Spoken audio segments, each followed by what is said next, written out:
இனிய தமிழ் நெஞ்சங்களுக்கு தமிழ் வணக்கம்.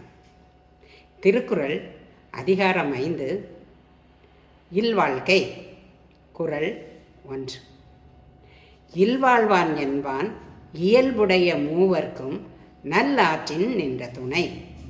பெற்றோர், வாழ்க்கை துணை, குழந்தைகள் என இயற்கையாக அமைந்திடும் மூவர்க்கும் துணையாக இருப்பது இல்லறம் நடத்துவோர் கடமையாகும்.